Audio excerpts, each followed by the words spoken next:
భీష్మ ఏకాదశి గురించి కథ తెలుసుకుందాము.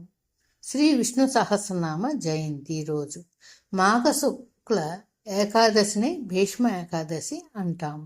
శ్రీ విష్ణు సహస్రనామం భీష్మ పితామహుడు పాండవులకు చేసిన మహోపదేశం. భారత సంగ్రామం పూర్తి అయిన తర్వాత భీష్మ పితామహుడు అంపశయ్యపైనే ఉండిపోయాడు. ఎక్కడి వాళ్ళు వారి వారి రాజ్యాలకు వెళ్ళిపోయారు. సుమారు 1 రోజులు గడిచాయి. పాండవులు శ్రీకృష్ణుడు సల్లాపాలు ఆడుకునే ఒక సమయంలో ఒకనాడు హఠాత్తుగా శ్రీకృష్ణుడు పాండవులతో మాట్లాడుతూ ఆగిపోయాడు. పాండవులకు గాబరా వేసింది. ఏమైందని శ్రీకృష్ణుడిని అడిగారు. శ్రీకృష్ణుడు వారికి సమాధానం చెబుతూ, మాంధ్యాతి భగవాన్ భీష్మ తపోమే తద్గతం మనః. కురుక్షేత్రంలో అంపశయ్యపై పవళించి ఉన్న భీష్మ పితామహుడు నన్ను స్మరించుకుంటున్నాడు. అందుకే నా మనసు అక్కడికి వెళ్ళిపోయింది. హే పాండవులారా, బయలుదేరండి భీష్ముడి దగ్గరికి.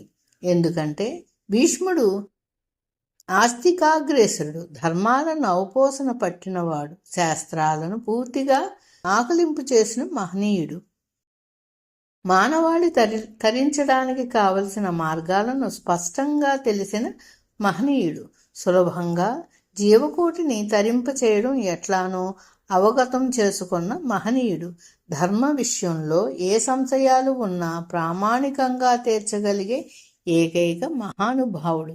ఆయన దేహం నుంచి నిష్క్రమించే సమయం ఆసన్నం అవుతుంది. ఆయన అస్తమిస్తే లోకంలో ధర్మ సంశయాలను తీర్చే వ్యక్తులు ఎవ్వరూ ఉండరు. అందుకే సూక్ష్మ విషయాలను తెలుసుకుందురు రండి అని భీష్మ పితామహుడి వద్ద తీసుకువచ్చాడు. భీష్ముడు సుమారు 1.5 నుండి బాణాలపైనే పడి ఉన్నాడు. దేహం నిండా బాణాలు, శక్తి పూర్తిగా క్షీణించిపోయింది. అసలే మాఘమాసం, ఎండకు ఎండుతూ మంచుకు తడుస్తూ, నీరు లేదు, ఆహారం లేదు, స్వచ్ఛంద మరణం తెచ్చుకోగలడు. కానీ ఆయన ఇన్ని బాధలు భరిస్తూ ఉండిపోయాడు. ఉత్తరాయణం వరకు ఉండాలని అనుకున్నాడు. ఒక ఏకాదశి నాడు దేహం నుండి నిష్క్రమించాలని భగవంతుడిని తలుచుకుంటున్నాడు. మనస్సులో శ్రీకృష్ణుడిని సాక్షాత్కరించుకోగలిగేవాడు ఆయనే. తన హృదయ మందిరంలోనే శ్రీకృష్ణుడితో మాట్లాడగలిగేవాడు ఆయన. అంత జ్ఞానులైన మహనీయులకు ఈ రోజు ఆ రోజు అనే నియమం ఉండదు అని ఉపనిషత్తు చెబుతుంది. మరి అట్లాంటి వారు ఏ రోజు నిష్క్రమించినా పరమపదం లభిస్తుంది. ఎవరు కర్మ చేస్తారు అనే నియమం కూడా లేదు.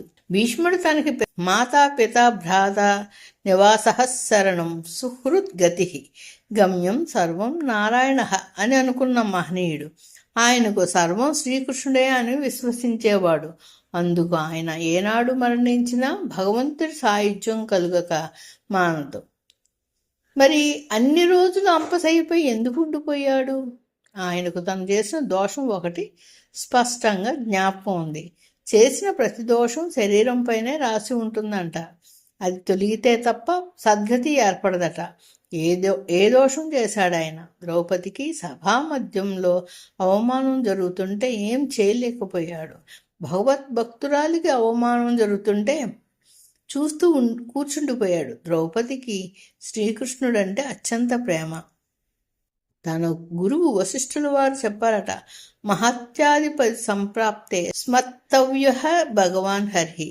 హే ద్రౌపది, పితృలు ఎవరు తొలగించని ఆపద వచ్చినప్పుడు శ్రీహరిని స్మరించుకో అని ఆనాడు సభామధ్యంలో తన 5 అతి పరాక్రమమైన భర్తలు ఏం చేయలేకపోయారు. వారు కౌరవులకి బానిసలైపోయారు. కౌరవులను ఎదిరించడానికి వీలు లేకుండా పోయింది. వారు కేవలం సామాన్య ధర్మాన్నే పాటించారు. కానీ సాటి మనిషిగా ఆమెను కాపాడాలనే విశేష ధర్మాన్ని ప్రక్కన పెట్టారు. శ్రీకృష్ణుడు తన భక్తులకి జరిగే అవమానాన్ని సహించలేడు. అలా చేసినందుకు మొత్తం 100 మంది కౌరవులను ముట్టబెట్టాడు. ఆ దోషంతో పాండవులకు అదే గతి పట్టేది.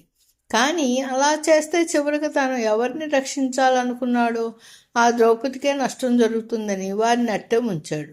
ఈ విషయం భగవంతుడే అర్జునుడితో చెప్పాడు. ఎప్పుడైతే ద్రౌపదికి అవమానం చేశారో వారందరినీ అప్పుడే తీసి పాడేశాను. ఇప్పుడు వారు కేవలం కాలిపోయిన కాగితం వలె ఉన్నారే తప్ప వారిని నేను ఎప్పుడో ఏరిపారేశాను. నీకు ఆ గౌరవం కట్టబెట్టాలని యుద్ధం చేయమని చెబుతున్నా అని శ్రీకృష్ణుడు అర్జునుడితో అన్నాడు. భీష్మ పితామహుడు ఆనాడు ధర్మరాజుకు తలెత్తిన సందేహాలను తీరుస్తుంటే పక్కనే ఉన్న ద్రౌపది నవ్వుతూ, తాత, ఆనాడు నాకు అవమానం జరుగుతుంటే ఏమయ్యాయి ఈ ధర్మాలు అని అడిగిందట. అందుకు భీష్ముడు, అవును ద్రౌపది, నా దేహం దుర్యోధనుడి ఉప్పు తిన్నది, నా అధీనంలో లేదు. నాకు తెలుసు నీకు అవమానం జరుగుతుందని, కానీ నా దేహం నా మాట వినలేదు. అంతటి ఘోర పాపం చేశాను కనుక ఆ పాప ప్రక్షాళన కోసం ఎన్నాళ్ళు అంపశయ్యపై పడి ఉన్నాను అని చెప్పాడు. హస్తిని సింహాసనాన్ని కాపాడుతాను అని తాను తండ్రిగా ఇచ్చిన వాగ్దానాన్ని కట్టుబడి ఉండిపోయాడు భీష్ముడు. కానీ పరిస్థితుల ప్రభావంచే విశేష ధర్మాన్ని ప్రక్కన పెట్టాడు. హే ద్రౌపది, కృష్ణ భక్తిలో ఎట్లాంటి కల్మషం లేదు, కానీ శరీరం దుష్టమైపోయింది. దాన్ని పరిశుద్ధం చేసుకోవాలనే అంపశయ్యపై పడి ఉన్నాను. అందుకు ఈనాడు నేను ధర్మాలను చెప్పవచ్చు అని పాండవులకు ఎన్నో నీతులను బోధించాడు. శ్రీకృష్ణుడు భీష్మ పితామహుడికి దేహబాధలకు కలగకుండా వరం ఇచ్చి చెప్పించాడు. నాకెందుకు శక్తినిచ్చి చెప్పిస్తున్నావు, నీవే చెప్పచ్చు కదా అని భీష్ముడు అడిగాడు. అందుకు కృష్ణుడు, నేను చెప్పొచ్చు కానీ నీలాంటి అనుభవజ్ఞుడు చెబితే వచ్చే స్పష్టత నేను చెబితే ఉండదు. నేను చెబితే అది తత్వం, నీవు చెబితే అది తత్వదృష్టం. తత్వాన్ని చూసినవాడు తత్వాన్ని చెప్పలే తప్ప తత్వం తన గురించి తాను చెప్పుకోదు. నేల నేను ఇంత సారం అని చెప్పగలదా? ఆ నేలలో పడిన మొక్క చెబుతుంది ఆ నేల ఎంత సారమో. అలాగే నీవు అనుభవజ్ఞుడివి, నీవు ఉపదేశం చేస్తే అది లోకానికి శ్రేయస్సు. భగవంతుడు సముద్రం లాంటివాడు. నీరు ఉంటుంది కానీ పానయోగ్యం కాదు. అదే నీటిని మేఘం వర్షిస్తే పానయోగం. అందుకే భగవద్ జ్ఞానం నేరుగా కాకుండా భగవత్ తత్వం తెలిసిన భీష్ముడి ద్వారా అది అందితే లోకానికి హితకరం. అట్లా శ్రీకృష్ణుడు వరం ఇచ్చి భీష్ముడి ద్వారా ధర్మసారాన్ని పాండవులకు ఉపదేశం చేయించాడు. భగవద్గీత శ్రీకృష్ణుడు నేరుగా చెప్పాడు. శ్రీ విష్ణు సహస్రనామాన్ని భీష్ముడి ద్వారా చెప్పించాడు. అందుకే శ్రీ విష్ణు సహస్రనామాల వల్ల సులభంగా తరించ వీలు ఉంది. ముఖ్యంగా విష్ణు సహస్రనామం జపం ధ్యానం వల్ల భయం తొలుగుతుంది, శుభం కలుగుతుంది. గణపతిని, వ్యాస భగవానుని, పితామహుని, పాండవులను, తల్లిదండ్రులను, గురువులను భక్తిపూర్వకంగా స్మరించి తదుపరి ఈ దివ్యనామం జపిస్తే తేజోమయుడైన పరమాత్మని ధ్యానించి బాధల నుండి విముక్తులమవుతాం. జై శ్రీమన్నారాయణ. శ్రీ శ్రీ శ్రీ త్రిదండి చిన్న శ్రీమన్నారాయణ రామానుజీయర్ స్వామి వారి ప్రవచనం. గాయత్రి డివోషనల్ ఛానల్ని లైక్ చేయండి, షేర్ చేయండి అండ్ సబ్స్క్రైబ్ చేయండి. Thank you.